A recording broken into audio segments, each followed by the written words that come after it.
Reuben Amorim rise over at Manchester United. Bad news ആണ്. നമ്മളൊരു ലൂപ്പിലാണ് Manchester United. ഒരു കോച്ചിനെ കൊണ്ടുവരുന്നു, ആ കോച്ചിന് ആവശ്യമുള്ള പ്ലെയേഴ്സിനെ കൊടുക്കുന്നു കുറച്ചൊക്കെ. പിന്നീട് എന്തെങ്കിലും എക്സ്ട്രാ ഡിമാൻഡ്സ് വരുമ്പോൾ ബോർഡിൻ്റെ കാര്യത്തിൽ തീരുമാനങ്ങൾ എടുക്കുന്നു. We sack the same repeat. ഇപ്പോൾ റൂബൻ അമറിം ഈ ജനുവരി ട്രാൻസ്ഫർ വിൻഡോയിൽ വീണ്ടും പ്ലെയേഴ്സിന് വേണമെന്ന് ആവശ്യപ്പെട്ടിട്ടുണ്ടായിരുന്നു.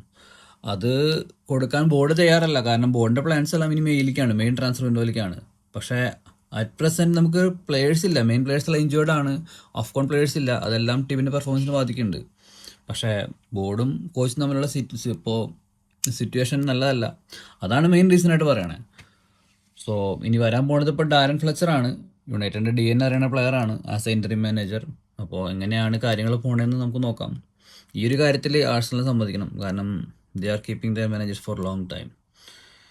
സോ ഇനി എന്താ നിങ്ങളുടെ അഭിപ്രായം? അത് പറ.